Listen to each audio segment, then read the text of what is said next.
Bush Radio. Bush Radio.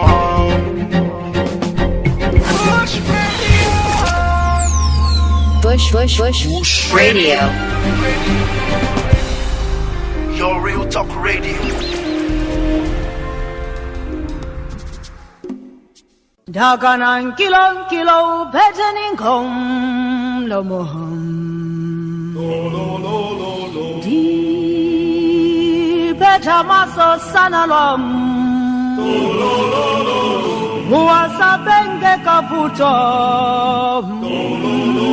yeah.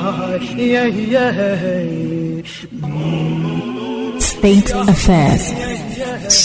Affairs with Edmund Obilo.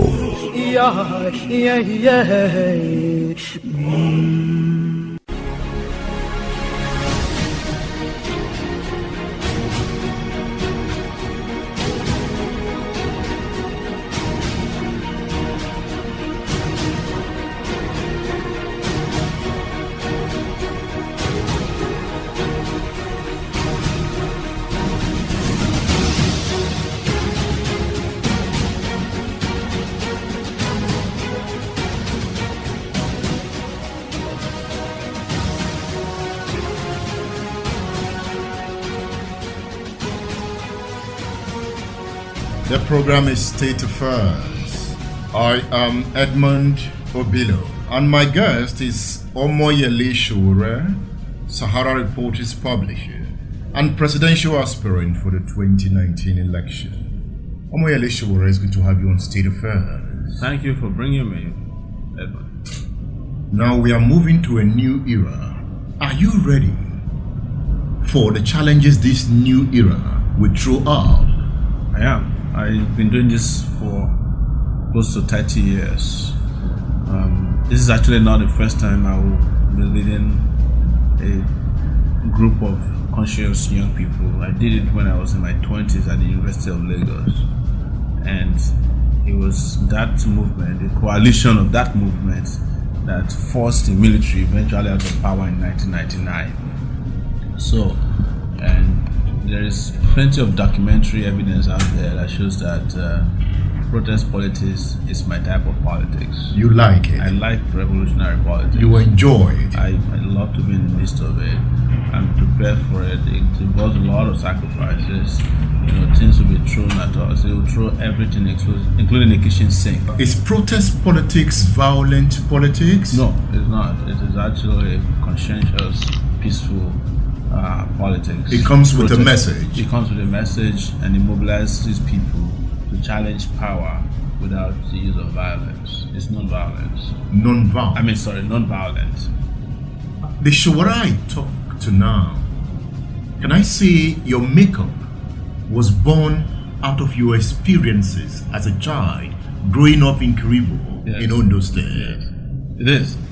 It is. I grew up experiencing, some of the worst form of violence I could be visited on an innocent community in Kiribo when in 1980, it was Christmas Eve, and we were all looking forward to Christmas, and it was also market day, and policemen had come as usual to extort money from these poor market women.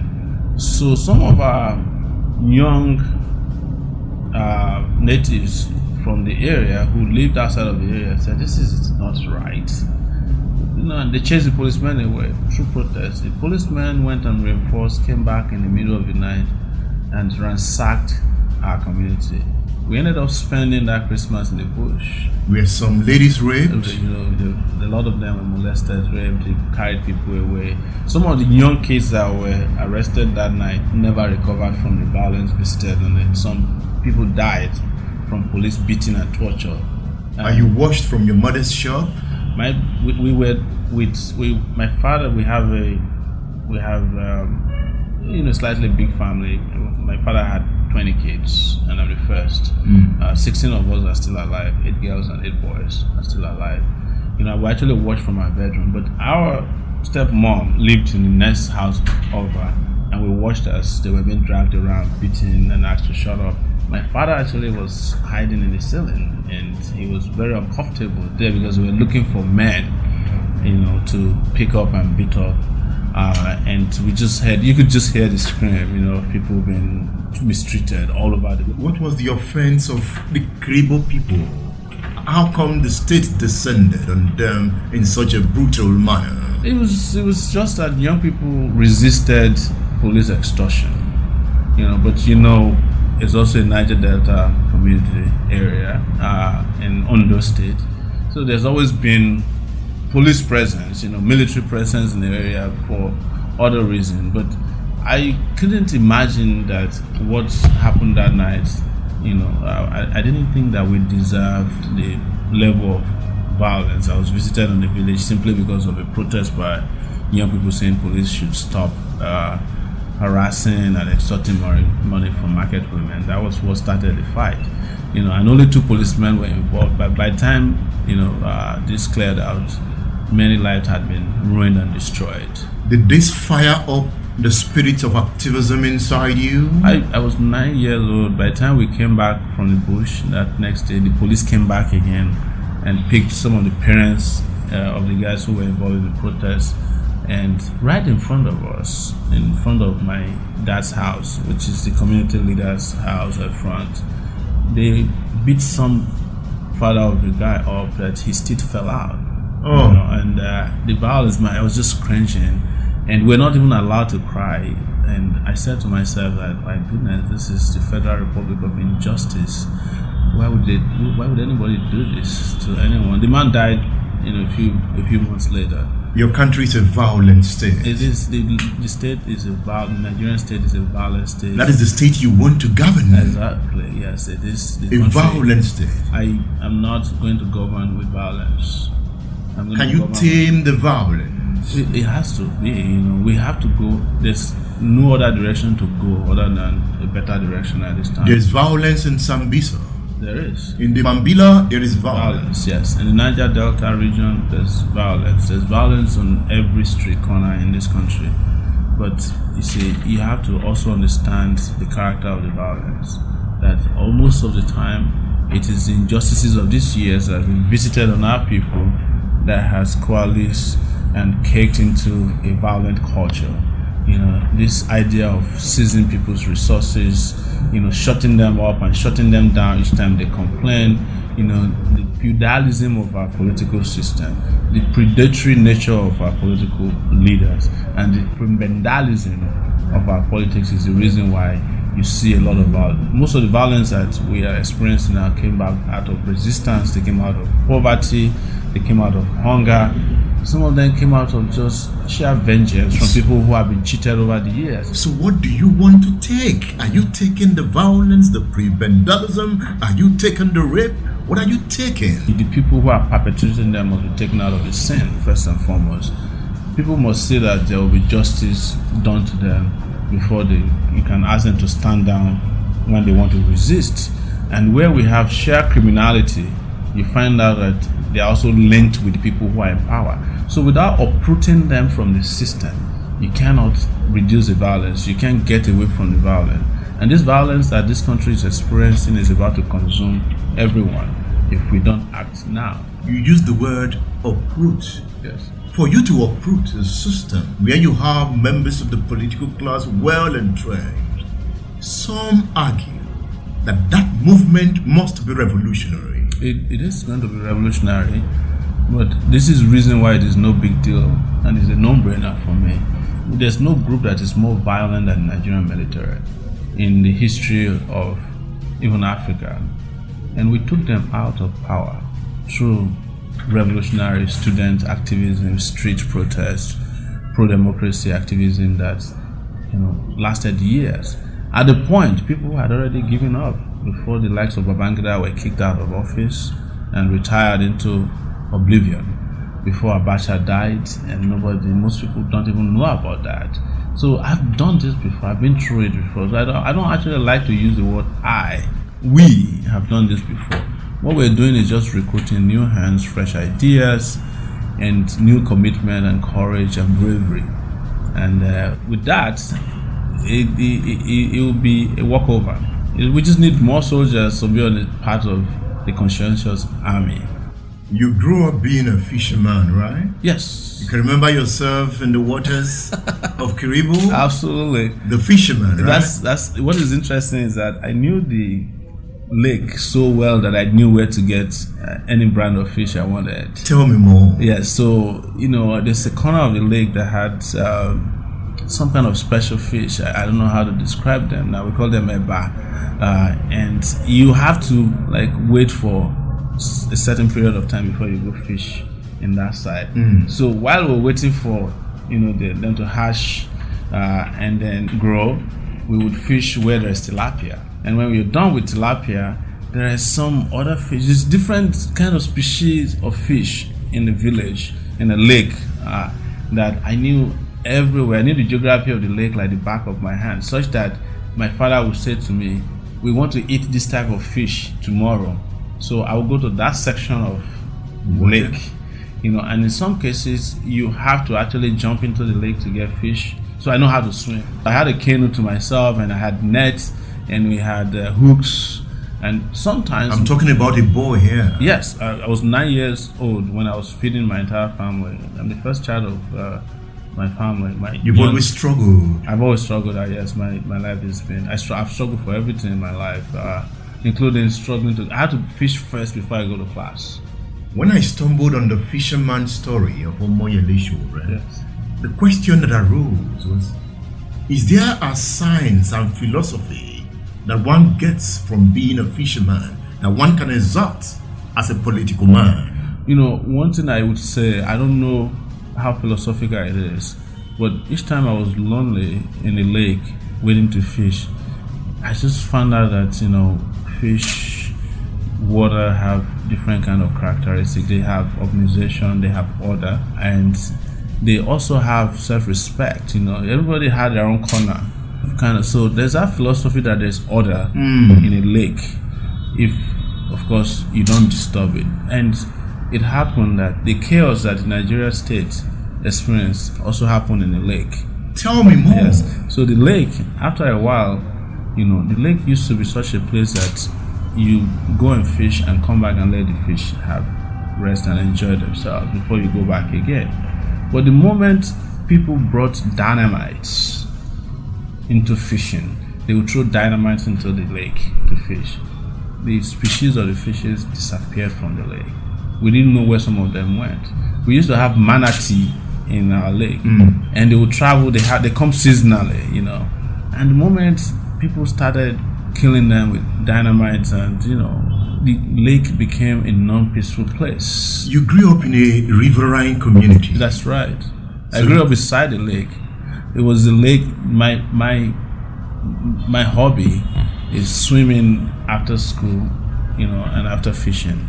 So by the time I got to Unilag, actually, I was one of the people that was selected to go and represent Unilag at the Nuga Games as a swimmer.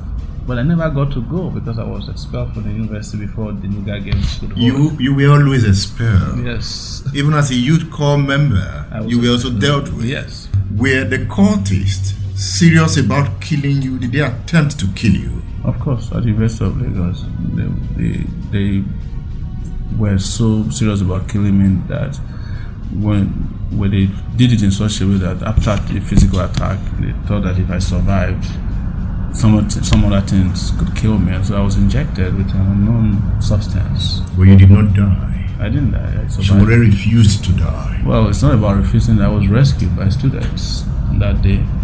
And it gave me the hope that when you lead people right, they will do anything for you. I mean, it was clear evidence of that. But there was this accusation that you didn't want to leave as the president of the student union, the seat-titism. It's not true. It's not true? No, I was going to write exams the next day. If I didn't want to leave, I wouldn't have been preparing for exams.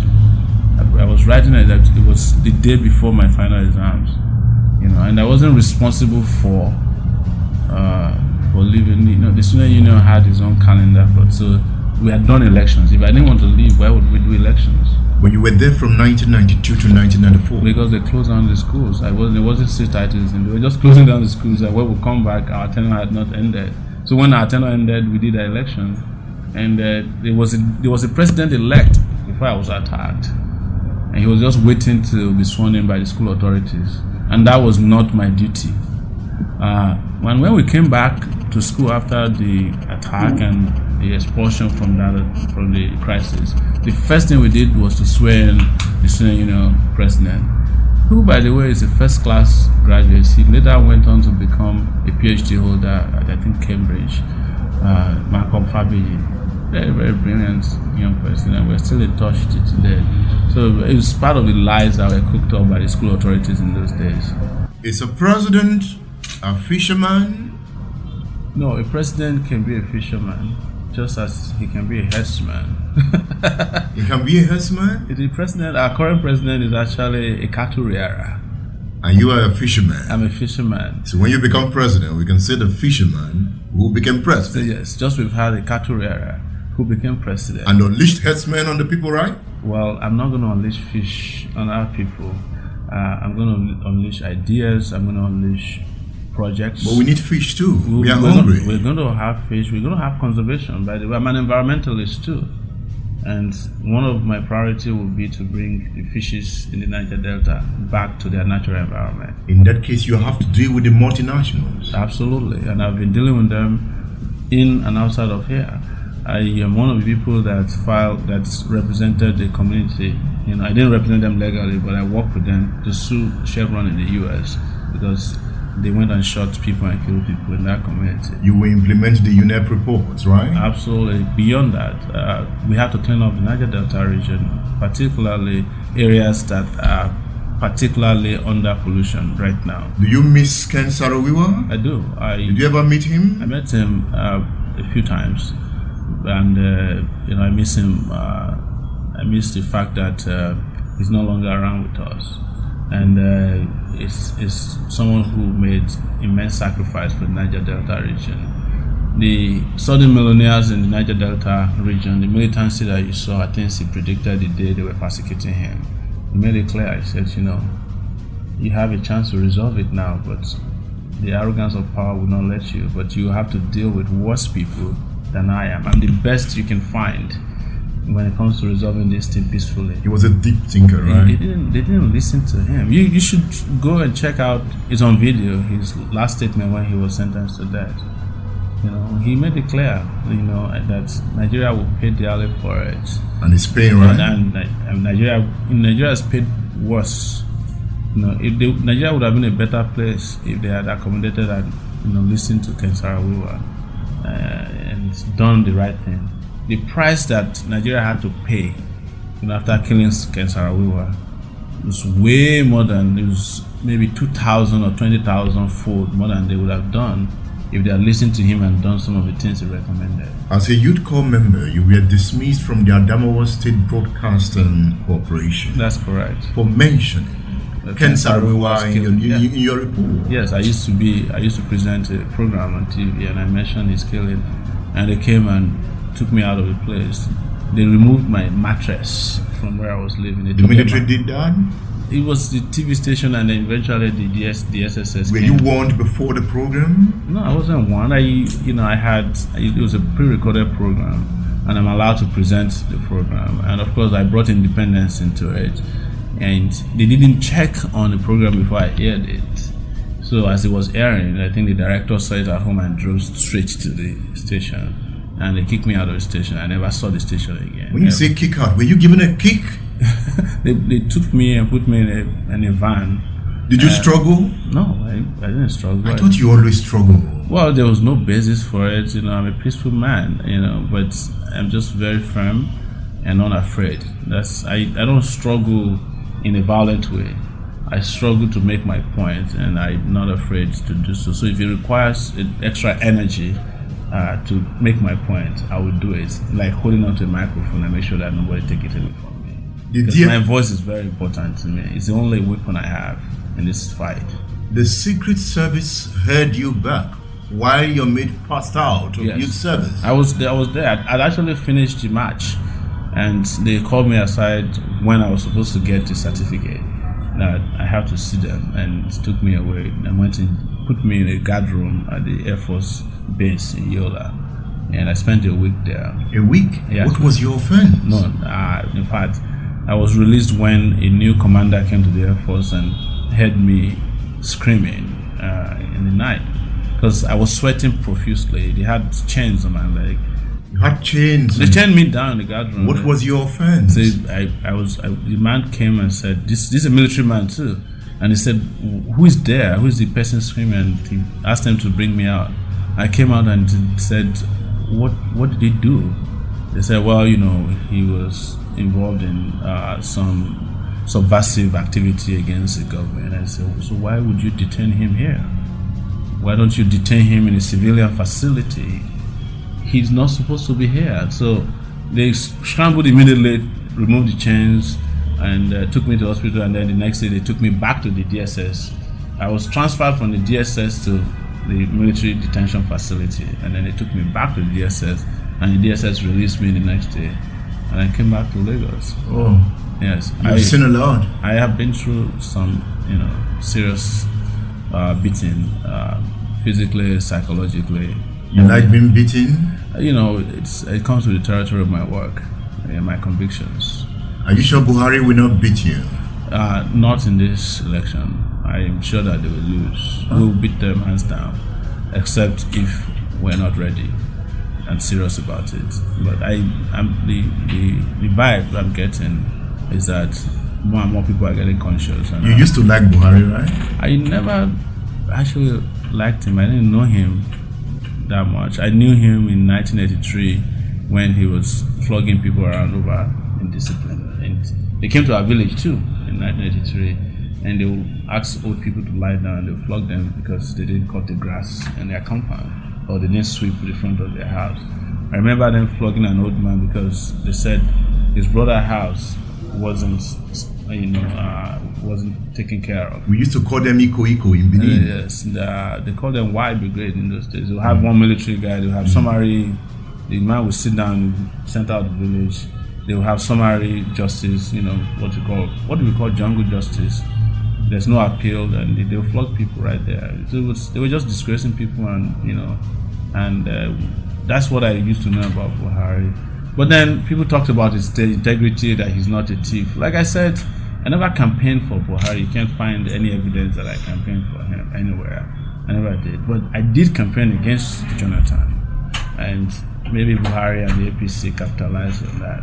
The same way I campaigned for Jonathan when the Yaradua cabal was holding the country to ransom. I didn't want Jonathan to become president or acting president, as the case may be at that time. I did campaign to ensure that he came to power because it was what was constitutionally mandated at that time.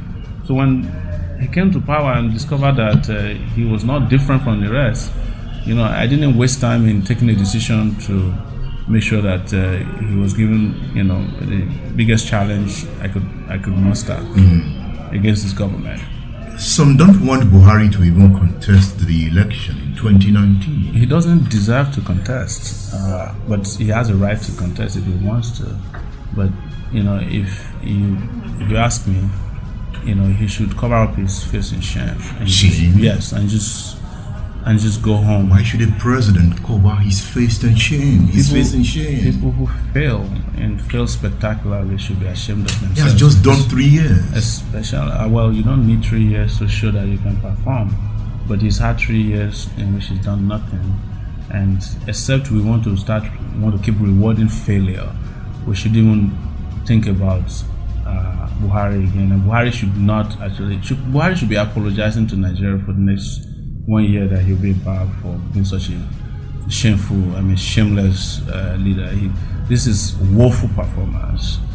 Considering the political capital that he came into office with, the sympathy, the love, the support that he enjoyed, and now the disappointment that he has brought upon governance. As you saw, I had the blowout with one of his ministers, and I wasn't surprised that the Buhari regime was such a failure because the man had nothing upstairs, and he was Minister of Communication. He didn't even know how to communicate on radio. But don't you think you were too tough on the Minister of Communication on that radio program? No, like I keep saying, we are actually very nice. In countries where people are raped and abused the way we have, they don't respond by talking on radio. They actually go after the oppressors by every means necessary. Were you ready to punch the minister? I wasn't within the range of punching him, but I'm not a violent person. I wouldn't have fought him, and I have a small body. And he said you were inconsequential. That's what he said. But by the time the show was over, the consequences were clear. What were the consequences? You should ask him when you see he had to go back. He had to run back upstairs because by the time the radio show was over and we were coming downstairs, there was a protest that was happening downstairs. People calling him all kinds of people protesting against his woeful conduct on the radio show. So he had to duck back upstairs while I received a hero's welcome and went on with another interview. Sowore has started again. That's what they would say. But I've never stopped. So why are they asking if I started again? I've never stopped. You left Nigeria in 1999. That's correct. After graduating from the Department of Geography And planning. Yes. So you are a geographer. That's correct. And a planner. Actually, I majored in groundwater hydrology. My goal in life was to be a town planner with regards to using water to plan for cities. What distorted that goal? Is because I had a different calling and I had a different assignment thrust upon me at that time. And then it wasn't about town planning, it was about planning the future of a country and taking it away from the military. Just like we want to take it away now from the political bandits in civilian clothes. So geography didn't in fact, before I left Nigeria, I didn't set my eyes on my certificate. It wasn't until a few years ago that I was looking for it and my sister said, I have a copy of your certificate. I'd never used it before. Yes. I had to use my transcript to get into Columbia University in New York. And interestingly, found out that the university graduated me in 1993, even though I didn't leave until 1995. How do you explain that? I think they realized that there will be some kind of liability. They couldn't, because that's when I'm supposed to graduate.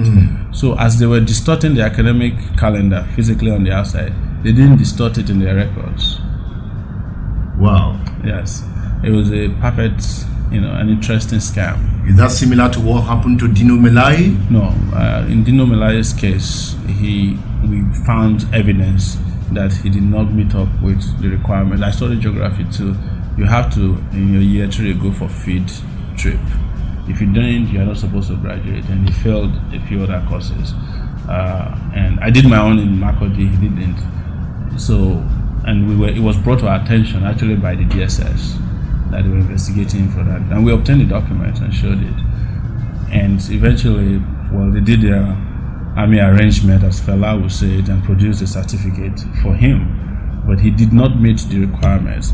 But beyond that, as you know, he publicly proclaimed that he had 5 degrees. One of them from the London School of Economics, one of them from Harvard. We investigated and found out that he never did any degrees at the London School. In fact, they have no record of him visiting the London School of Economics. Maybe he just visited like a seminar. At Harvard, he only did a week seminar, which did not qualify to be a degree certificate. But he proclaimed it, and most people had believed him up until then. And the Nigerian state says he's not guilty. The Nigerian state did not say he's not guilty. It was his friends at the Senate that claimed he's not. But Ahmadu Bello University said he is a graduate of the university. They presented the certificate to the Senate, not to the Nigerian people. If I asked you to provide a copy of the certificate today, you can't find it anywhere. Dino that loves to, paste things online, never pasted a copy of the certificate that we will eventually give it to him. My suspicion is that we will find out that it wasn't signed by the vice chancellor that should have signed it, and that's what I think they are hiding. So, but it's not the issue. Are you related to Dino? I'm not. I actually only met him once. He came to my office in New York, and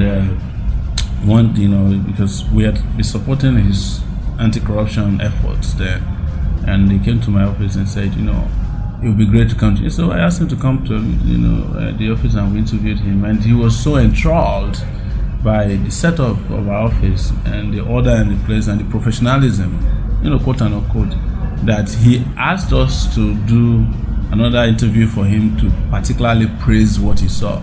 And you've seen that Yeah. online. So that was the last time I saw him. They have taken you to court, right? They've taken me to court. I've been taken to court 4 times in the United States. You know the U.S. courts cannot be manipulated, and I've won all the cases. The last case I won was the one that Obani Koro instituted against me. The judge there said there's no evidence that I lied against him, and that because he's not willing to bring the evidence to the U.S., we should go and try the case in the U.S. Nigeria. You take on these politicians with ease, right? It's not with ease. It's probably with conviction. It's not easy to fight powerful people. You are happy the idea of Sahara Reporters came in 2006. That's correct. You have used it well. I believe so. I believe it disrupted the media space in a good way in Nigeria, and I'm glad that I was privileged to start that concern and see it grow to what it became, a liberating force. America has been good to you. I would say so, but there's always an American story too for everybody who's lived in America. What's your American story? I'm at the end of the day an immigrant and a black person in the U.S., and that's the story. No matter what it is, America has its own glass ceilings. You can't go past them because of the skin. The color of the skin, and because of your status as an immigrant. Because I did not change my citizenship status till today. I didn't want to become an American citizen. I remain as a Nigerian. You remain as a Nigerian? Yes, I've never applied for American citizenship before. But I have a green card, which is a permanent residency in the U.S. So I can go and come back. But I've never changed my citizenship. Are you going to relocate and live in Nigeria permanently? I do so now. And I've been doing so for a while. When are you going back to the U.S.? And I just didn't announce it. Okay. Yeah. I'll go back to do one town hall meeting in New York. I have a town hall meeting scheduled for Toronto in Canada, and then I'll go from there to the UK, London, on May 12th. And I'll be back in Nigeria to continue the work that we're doing to sensitize, mobilize, and ensure that our people get the right kind of leadership they deserve. Your teacher in the community school in Kiribo said you were a boy of hope. Yeah. Are you now a man of hope? Turns out that 3 things happen in that result sheet. Yes. So my dad was also my teacher, both in primary school and secondary school. So, and the person who wrote that I'm a boy of hope is actually my cousin, who was also a teacher. And that is when education was education. When I was failing in that regard, my dad could have gone to my cousin to say, pass my son. But they don't do that. These are the values instilled in us. And when my result was collected, my dad had never seen it, even though he was a teacher in the school. My father taught me integrated science and Yoruba, but never inflated my grades. I will fail when I fail. And when he comes home, I will see him grading, and he won't let me even see. He had a backpack. It's not a backpack, it's a small bag, but he had, these keys that have numbers, the combination lock, and you can never find your grades until you get your result. So my dad called me and said, you see, this is your life. You just failed. And the sports guy also said, I'm no good. So my dad had to return me back to the class lower. So I graduated after that very woeful result from that school. Had only, I think, 1 credit, which was in maths. Why the woeful result? What happened to you? I was under a lot of pressure. I had to feed the family before going to school. It was just impossible. I couldn't combine studying with fishing. At the time you were also ferrying Okada. I was doing Okada. Sowore an Okada man? Yeah, I used to be an ferrying Okada. market women? I was ferrying market women. I would carry big cassavas, bags of cassava on the back of the Okada. I'll put them all the way on the tank. So I would sit on top of the bag of cassava and then make it to the market. And sometimes they won't even pay me. This market. I wish you had the pictures of those days. Maybe I still have some, but I wasn't. There were no photographers around. I wish Facebook was around in those days. You would have seen a lot of Facebook Live with me. But I want to reenact some of those things. I used to do it. I ride Okada. Before that Okada became cool, I was an Okada rider, but it wasn't called Okada at that time. It was a Suzuki 100 motorbike that my dad bought. Would you like to write your autobiography? Oh, it's going to happen. It's going to happen. I think if I'm still around, I would do an autobiography, and I also do probably a movie about my life. I lived an interesting life. Yes, even as a student union leader. Activist, yeah. I've had 3 sets of lifestyles that can be documented. Living dirt poor in this village where I was contented with myself, and going to the university with 45 naira and a bag of gari, and graduated, with a tutu after 2 expulsions, and having become the student union president, and left with a pair of trousers and a shirt, with no hope because I had been expelled, and went to NYC in a different land, came out of that, and then went to America, obtained a master's degree from an Ivy League school, set up a world-class news platform. It's an amazing and interesting story. You are a survivor. And my interesting encounters with the rich people in Nigeria, this oppressive class of Nigerian elites, how they will reach out to me, trying to bribe me, threatening my life, taking me and swimming in court, and seizing my assets. Seizing your assets? Yes. Saraki has frozen up to $200,000 belonging to Sahara Reporters since the last 1 year. How did he do that? He obtained the Jankara judgment from Kwara State, and they served it on the court without our knowledge. They never even served us the summon of the court. But he owns Kwara State, and they can do what they like. So I don't have a bank account that I can operate with in Nigeria. 6,000 of my personal money was seized, and $200,000 belonging to a foundation that gave money for us to start our Sahara Reporters office in Lagos was also frozen along with it. Why did you offend Saraki? I didn't offend him. Saraki, I was reporting on Saraki the same way I report on all political office holders. But in his own particular case, it's sad and pathetic that a man who ruined the bank and made away with depositors' money, with which he then ran for office to become governor, also looted the state. But the state hasn't said that Saraki looted. The court hasn't convicted him. It's not correct. The state has said that Saraki looted. You need to be convicted to pay for the sins. But there is enough evidence in public, including from federal prosecutors, the state, as you know it, showing that he's guilty of those crimes. In fact, a court of competent jurisdiction, an appeal court, has said that some of these charges that were dismissed against him should be retried because they are legit. The program is State First. This interview is not scrutinizing what Sowore intends to do if he becomes president. What this interview intends to achieve is to mirror the man Sowore. Where is he coming from?